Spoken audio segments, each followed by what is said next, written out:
Bismillahirrahmanirrahim. Mr. Christino and Jen Energy. Dato Leong, President of MPIC. Mr. Dennis Poon, Executive Vice President for Operation.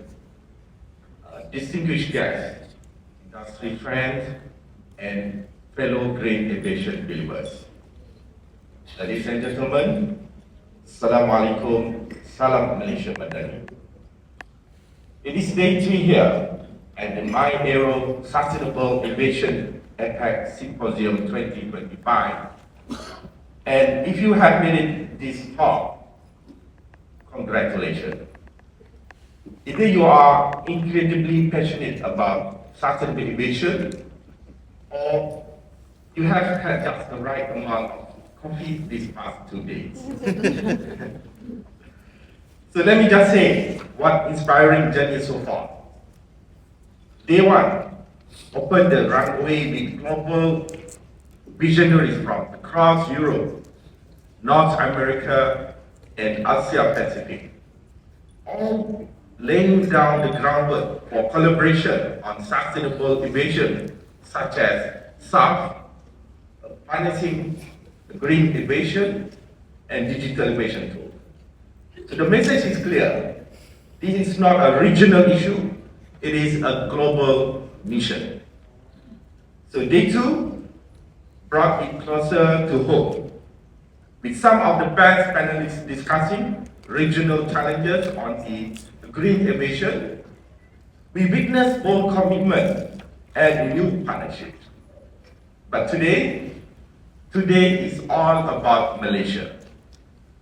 Day 3 is our time to reflect, to reaffirm, and to showcase what we as a nation are doing to decarbonize aviation.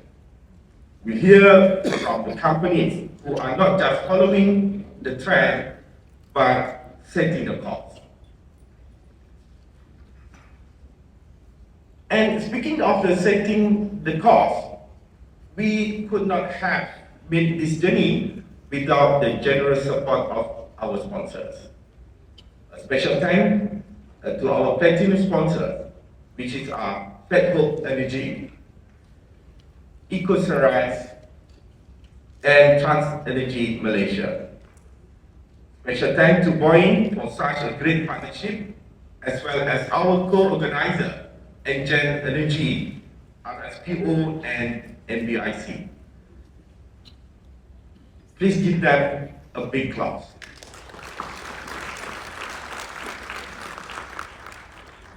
Your commitment fueled this movement, literally and figuratively. So we also sincerely thank our gold and silver sponsor and all our partners who continue to push for greater aviation future, not just in Malaysia, but across Asia Pacific. Ladies and gentlemen, with that, I invite you to buckle up for a powerful final day. Let the symposium commence. Thank you.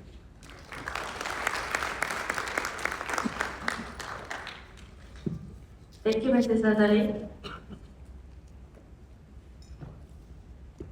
We will now hear a presentation offering Malaysia perspective on feedstock supply chain development for SAF.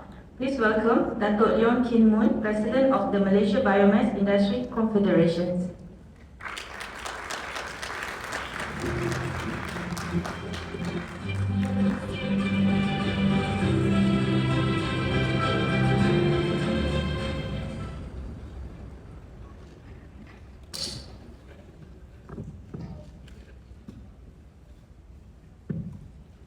Very good morning, to the organizer, Dato.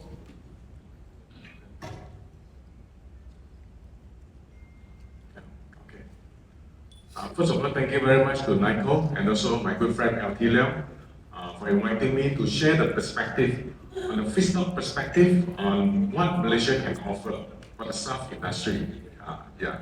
And I always want to quote a popular saying from my European friends. They always feel very envious or jealous on Malaysia The reason being very simple. Because Malaysia, as a palm oil producer country in the world, ranked number 2 in the world, we have a lot of feedstock from the palm oil industry. Yeah, I'm referring to the biomass industry.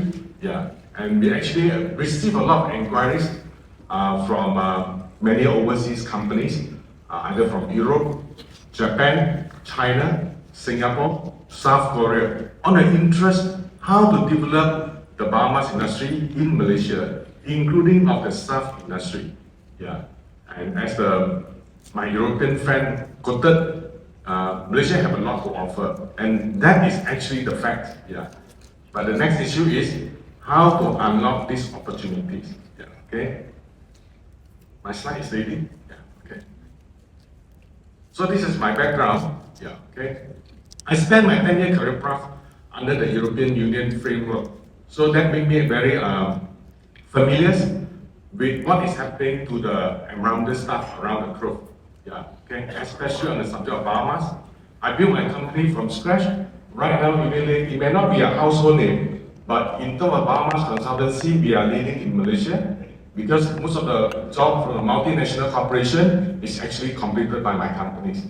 Yeah, for biomass and biofuel supply chain.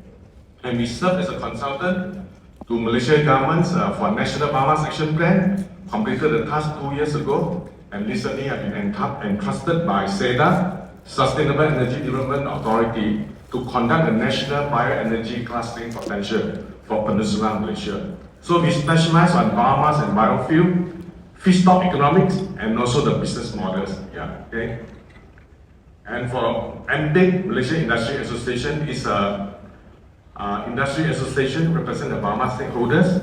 So it's recognized by Malaysian government for different dialogue session, key holders input, and so on. Yeah, okay. So my specialization right now, actually, as I say, I focus on writing the economic plan for Malaysian governments, and also focusing on feasibility studies on biomass and biofuel for multinational corporation. So if you talk about the national plan in Malaysia on the biomass or the biofuel industry, you can refer to this particular national plan. Yeah. So National Energy Transition Roadmap, NETA, I mean, it's a very high-profile plan, roadmap initiated by Ministry of Economy, and a lot of policies actually, a lot of action is actually driven by NETR, yeah, National Energy Transition Roadmap. Yeah, in NETR, actually they highlighted, they outlined 1%, yeah, to be mandated 1% for the development of SAF in Malaysia by the year 2050. Yeah, that is the policy dimension. Yeah, okay. And the second left, National Biomass Action Plan is actually authored by my company as a consultant to Malaysian governments. And for those who want to understand the feedstock availability in Malaysia, you can refer to this plan. It's about 184 pages documents, so you can have the bird's eye view what actually Malaysia can offer in terms of bioeconomic feedstock from not just from the oil palm industry, but also from the other agricultural industry, okay, and also woody biomass. Yeah. In the biomass term, the most popular biomass term globally, we always talk about the wood pellet industry. Yeah, okay. But in Malaysian term, it's slightly different. Yeah, because we have close to 100 million tons, yeah, generated from the oil palm biomass industry alone. So that actually offer many different business opportunities. Yeah. Anyway, if you have time, just go through this plan, these two plans. I'm sure you will love Malaysia because they have a lot to offer. Yeah. So this is one of the key subjects I would like to highlight today. Yeah, that is what we can offer. Yeah, okay. So, let's see. Sorry. Before that, yeah. Okay. Whatever figure I share here, I actually present in the dry ton manner. Yeah. Why I use dry ton rather than wet ton? Because if I use wet ton, it will be very misleading. Okay. Use the most popular biomass as the hot topic in the market, and different branches. Yeah, okay. If you look at, we have about 93 to 98 million tons of FFB as per NPOB figure, okay, in average. So about 22% actually is the empty fruit branches. You can take out your handphone, do some simple mathematics so that you understand the economics. Yeah, okay? 93 million times 22%, it will be the empty fruit branches. Yeah, but that is measured on a wet ton basis. Yeah. So on a wet ton basis, that means 65% of the empty fruit branches is actually water. Yeah, 65%. So when you measure on a dry ton basis, so it's about 35% is a dry matters. So on a dry ton basis, empty fruit branches will be around 7.2, 7.5, depending on the FFB. Okay? Yeah. And again, you do not need to be overly optimistic on these figures. Again, we need to divide between Peninsular Malaysia and Sabah, Sarawak. Yeah. As a rule of thumb, you can divide 50% equally. Yeah. Then you can estimate the biomass available from between Peninsula and also East Malaysia. Yeah. Okay. And of course, then we have mesocarp fiber. Mesocarp fiber is heavily used by the palm oil industry as a green fuel, okay, to generate energy, to generate steam in the palm oil mill. So basically, it is available, but it's not accessible. Okay, but you can get empty fruit bunches. Palm oil mill effluents. A lot of people misunderstand. Oh, we have 62 million tons of palm oil, and we can convert all this into SAF. That is wrong. Okay, what we are using from the palm oil is actually the palm oil. It's not the whole bunch of the palm oil. Okay, so palm oil in Malaysia. Who want to guess the answer? Whoever gets the right answer, on behalf of the organizer, can get the lucky draw first. Yeah. Okay. Yeah. And so don't be misled by the figure of palm oil. Palm kernel shell, we also have technologies provided from China that can turn palm kernel shell into SAF. Yeah, this is also a proprietary technology promoted by the China technology startup companies. Yeah. On my right hand side is the oil palm trunk and oil palm frond. Yeah, and this is also, in terms of the quantity, this is the underutilized biomass in Malaysia. And again, that also has the potential to link into the SAF value chain. Yeah. Okay. Okay. And altogether, we have 446 mil plus and minus in Malaysia. In Peninsular Malaysia, we have 240 palm oil mil.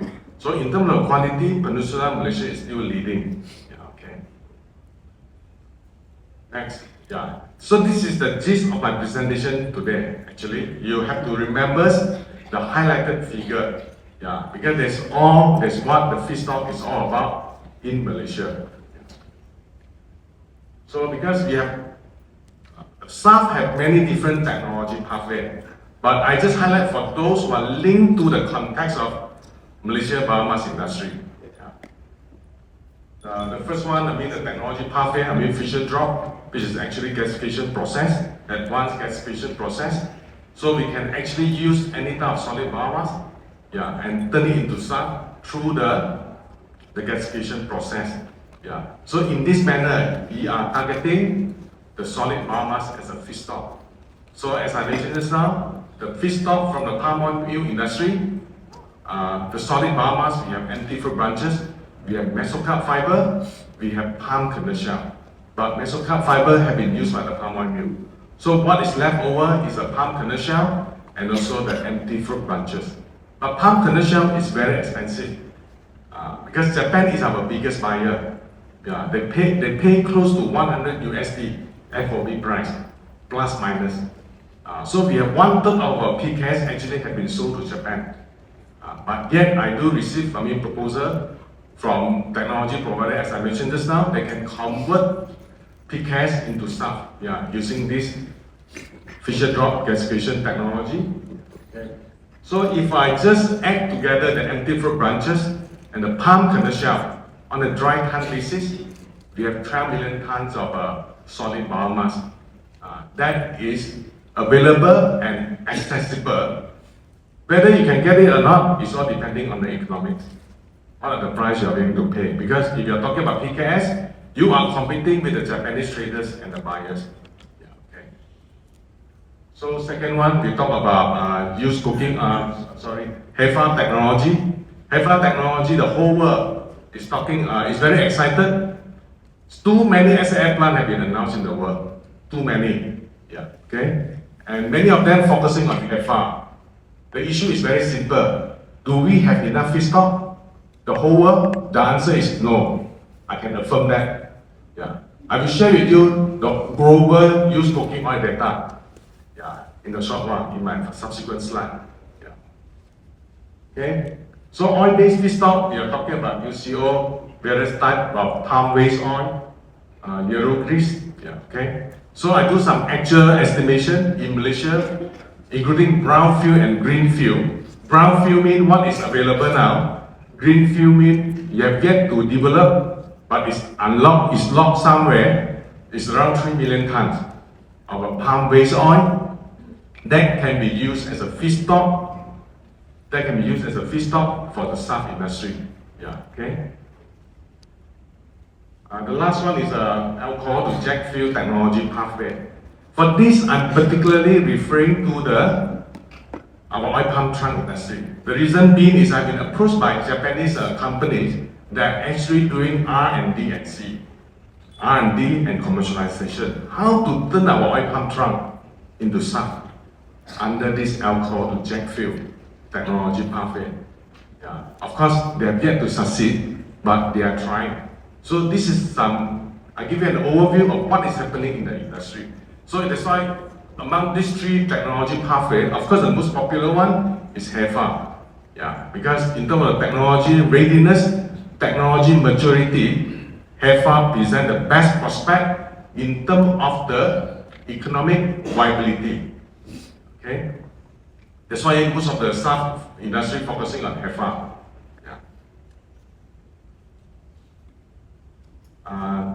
Next slide, I show you something more interesting. Okay? Export data of Malaysia UCO for the last 5 years. This is official data. Yeah. We have two sets of data. NPOB data and the data compiled from the custom. It's two different. Okay? Don't ask me why the data is different. Okay? As I showcase here, in Malaysia, we have on the right hand side, okay? Sorry, that's not the world export quantity, that is the Malaysia export quantity, there's typing error. Malaysia export quantity, yeah. So I tracked for the last 5 years, okay? This is compiled from our custom. As you can see, every year is increasing our UCO, okay? This is different from NPOB data, because this is from custom. It's different from NPOB data. Yeah. And the last figure is 1.13 million. I purposely highlighted the different colors. The reason being is that is also inclusive of data of re-export. But the last 4 year data is a pure data from Malaysia, exclude re-export. So as a baseline, you can estimate the UCO exported from Malaysia, compiled from our custom HS code, is around 900,000. Okay? Yeah. As you can see in the diagram, which country is a major buyer? The answer is very obvious. It is our neighbor, the largest SAF producer in the world, Nestle. Yeah. Okay? So Singapore have been increasing, the procurement from our UCO, yeah, and last year hit about 350,000, which is about 30% from overall UCO export from Malaysia. Then we have Spain also increasing every year. Interestingly, last year, America also started buying our UCO. Okay. Then Netherlands as a trading country, the quantity is reducing progressively. Okay? So that gives us a bird's eye view of the UCO export data in Malaysia. Yeah. Next. Top 5 exporting country of UCO in the world for the last 5 years. Yeah, okay. I compare this data from every country custom. Okay. So which country is the top in the world in terms of UCO? The answer is very obvious. It is China. But again, if you look at this bar chart, China export have increased from 2 million close to 3 million just within 1 year. UCO under the access code, yeah. And secondly, Netherlands can be negligible because it's a trading country. Yeah, they buy in and sell again. Yeah. Then Malaysia ranking. Yeah. Then Belgium. Okay. Pay attention to the Indonesia figure. I presented the same pie chart last year in the Indonesia conference. So the Indonesian, after they read this PowerPoint presentation, they become very angry. There's no way Malaysia UCO can be higher than Indonesia. Okay? To get this answer, you need to have a tea time session with me later on. Okay? So anyway, Malaysia ranked number 2 in the world, yeah, for UCO export. Next. So since China is the biggest UCO, exporter in the world, yeah. So naturally, a lot of SAF producers that will refer to China as a major feedstock supplier. Yeah. Okay. And you can this particular 2 chart, you also can observe the price difference. Yeah, for the last 2 years. So last year the price is quite steady. Yeah, okay? Yeah. And again, all these are FOB price. So you can exactly track what is the feedstock procurement cost, yeah, from China. Exclude the shipping cost. Yeah. Okay, next. Of course, I mean, this is some of the press statement I highlighted, captured by the newspaper. So as I highlighted on the right hand side, so we have a lot of biomass, different biomass potential. Yeah. So the feedstock is always there. Whether you can get it or not, again, what is the right business model? What are the right pricing? Okay. And again, I would like to offer a good advice to everyone. For those who are interested to buy whatever type of biomass feedstock, either for SAF or for other energy application or non-energy and other energy application, just be low profile. Okay, you don't go and sign up a 1 billion investment agreement in front of the minister and highlight it in the newspaper. And because you're committing suicide indirectly. I can assure you, you cannot get the feedstock with the right price if you want to do so. Yeah, okay? This is sincere advice, yeah. Secondly, on the SAF, last year we have a SAF forum together with another government agency called Malaysia Bioeconomy Corporation. I highlighted some issue as well. Yeah, okay. Next. So this is my simple, the way forward for the SAF industry in Malaysia. Based on my personal observation in the biomass industry and the SAF supply chain industry, especially on feedstock economics. So Malaysian government actually offer very good tax incentive. This can be as long as 15 years, depending on the size of the investment, and this is tax holiday.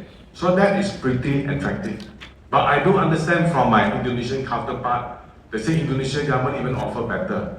Yeah, okay. But can they mobilize a feedstock collection? That is another issue to need further researching. Okay. So I would say we have 2 business approach to tackle the feedstock. What is available now is a brownfield project. Yeah, you collect UCO from all the restaurants. Yeah, you work with a palm oil mill to collect palm oil. The palm oil is really in the supply chain. That is brownfield project. But at the same time, if you are serious to develop a SAF plant in Malaysia, you should also look into how to develop a greenfield project. Yeah, okay. The oil, it is still there. It's not unlocked yet. So my estimation, we have another 500,000 to 600,000 tons of waste oil on the greenfield project. And again, regionally and statistically, Malaysia still present good opportunity to be the SAF feedstock, supply chain hub, basically. Yeah. And again, since we have plenty of oil palm trunk, 1 year between 7 million to 10 million, depending on the replanting activities. So probably ambitious stakeholders should work together with our ministry, for example, MOSTI, Ministry of Science, Technology and Innovation, to have a special grant from Malaysian governments just to look into the technology readiness using oil palm trunk to produce high value products. Yeah, okay, because you have no issues to get the feedstock. Yeah, okay, compared to like PKS, and also, but the only issue is you need to negotiate with the palm. You need to negotiate with the plantation company, but the feedstock is always there. Yeah. And what is not available, absent in the country right now, we do not have a proper mapping on the feedstock for the SAF industry. Yeah. So probably our government agency, for example, NICO, can look into this. Yeah. You can focus on 3 different technology pathway or other pathway. Yeah. Okay. You can even include talking about municipal solid waste, because municipal solid waste is also a CORSIA eligible fuel. Yeah. Okay. And of course, commercial-driven feasibility study is always welcome. From the multinational corporation. So these are the positive statements. So as on the challenges, so this is based on actual experience. Yeah. When you have 10,000 tons of used cooking oil or palm oil, you supply to the SAF plant. The commercialization is not on a one-to-one basis. Okay. Yeah. You just imagine when I purchase a feedstock, palm oil, or UCO at the price of 1,100 USD, for example. Yeah, my SAF price is only talking about 1,005 to 2,000. So in between, you need to address the economics efficiency. Yeah, okay, and so, worse still, the conversion ratio is not on a one-to-one basis. So I buy 10,000 tons of UCO, palm oil, probably I really can use 70%. Okay? And again, realistically, there are many competition. Too many competition chasing for HEFA feedstock. What is HEFA feedstock? Base oil-based feedstock. Okay. Traditionally, we have the biodiesel market from Europe, but Europe have already decided they are no longer buying CPO-based biodiesel. They are phasing out. Yeah. To replace this, we call it second generation biofuel feedstock. What is second generation biofuel feedstock? It is basically used cooking oil, palm oil. Yeah, okay? So that is the current biggest competitor.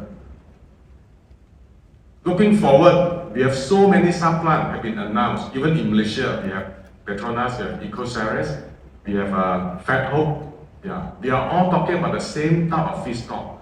At the same time, have been approached by many multinational corporations. They want to buy this kind of feedstock to turn it into green marine fuel.